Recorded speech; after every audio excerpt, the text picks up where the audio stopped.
Dear students, I am महिमा Sharma, chemistry department, government PG college Bundi. आज हम विषम चक्रीय यौगिकों में पायरोल कंपाउंड, जो कि एक पेंटागोनल नाइट्रोजन युक्त हेटेरोसाइक्लिक कंपाउंड है, इसका नेक्स्ट पार्ट पढ़ने जा रहे हैं, जिसमें हम भौतिक और रासायनिक गुणों के बारे में अध्ययन करेंगे। पायरोल के जो भौतिक गुण हैं, इसमें ये एक कलरलेस लिक्विड कंपाउंड है, जो कि जिसका डाइपोल मोमेंट 1.8 dB है और ये काले भूरे रंग का एक वायु के संपर्क में आने पर काले भूरे रंग के लिक्विड में कन्वर्ट हो जाता है। अब हम रासायनिक गुण देखते हैं। रासायनिक गुणों में ये एक दुर्बल बेसिक कंपाउंड है। इसका पीके भी 13.6 और पीके वैल्यू 0.4 होती है। इसका हम यदि रिजोनेंस का अध्ययन करें तो इसका दुर्बल बेसिक होने का रीज़न हम इस तरह देख सकते हैं कि रिजोनेंस में इसका जो नाइट्रोजन का लोन पेयर है, नाइट्रोजन का लोन पेयर रिजोनेंस में पार्टिसिपेट करता है। ये इस प्रकार से जब लोन पेयर इसमें रिंग में शिफ्ट होता है, तभी जाकर के इसका एरोमेटिक सेक्सटेट कंप्लीट होता है। नाइट्रोजन का लोन पेयर रिंग में रिजोनेट करता है। यहाँ पर जब ये लोन पेयर शिफ्ट होता है तो ये पाई इलेक्ट्रॉन्स आगे रिजोनेंस के लिए बढ़ते हैं और इस प्रकार से नाइट्रोजन पर पॉजिटिव चार्ज और यहाँ पर ये जो नेगेटिव चार्ज है, ये पूरी रिंग में डीलोकलाइज हो जाता है। इस प्रकार से नाइट्रोजन पर डेल्टा पॉजिटिव चार्ज आ जाता है और नाइट्रोजन का जो लोन पेयर है वो मुक्त अवस्था में बेसिसिटी के लिए या डोनेट करने के लिए अवेलेबल नहीं होता, इसलिए ये एक दुर्बल बेसिक कंपाउंड है। ये एक बहुत ही इम्पोर्टेंट क्वेश्चन है जो कि एग्ज़ाम के लिए ध्यान रखना होता है।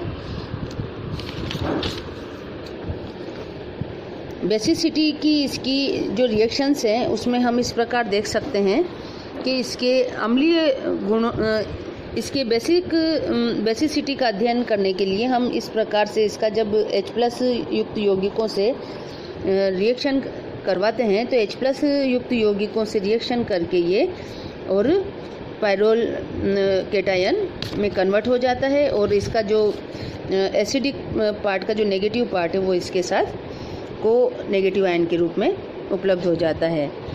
इसी प्रकार से हम इसके अम्लीय गुणों का भी अध्ययन कर सकते हैं।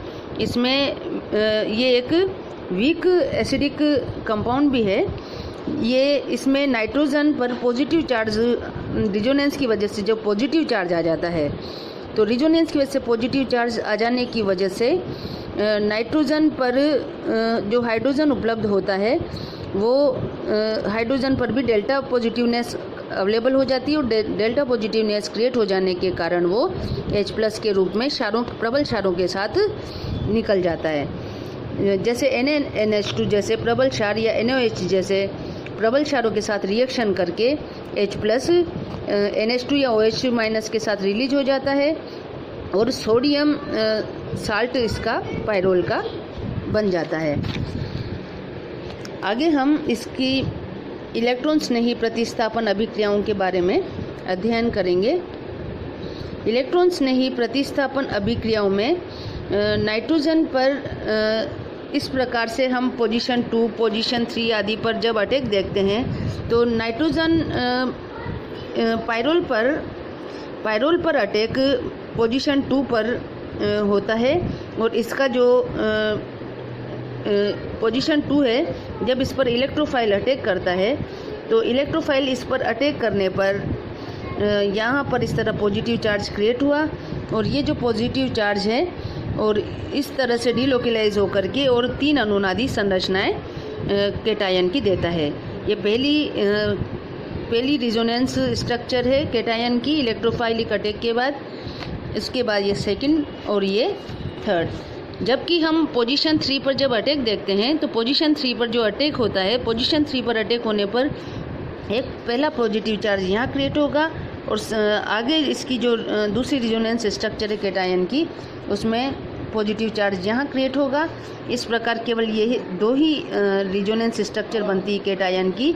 अतः यह पोजीशन 3 पर इलेक्ट्रोफाइल के अटैक के पश्चात एक छोटा इसकी रिजोनेंस में 2 ही स्ट्रक्चर्स बनने के कारण ये कम स्थायी है, जबकि पोजीशन 2 पर अटैक के पश्चात 3 रिजोनेंस स्ट्रक्चर्स बनने के कारण इलेक्ट्रोफिलिक प्रतिस्थापन में सेकंड पोजीशन पर अटैक ज़्यादा स्थायी कैटायन देता है, अतः ज़्यादा स्थायी मध्यवर्ती बनता है। इस प्रकार पायरोल में इलेक्ट्रोफिलिक अटैक पोजीशन 2 और पोजीशन 5 पर पाया जाता है और पोजीशन 3 पर अटैक इसका कम स्थायी होता है। Thank you very much.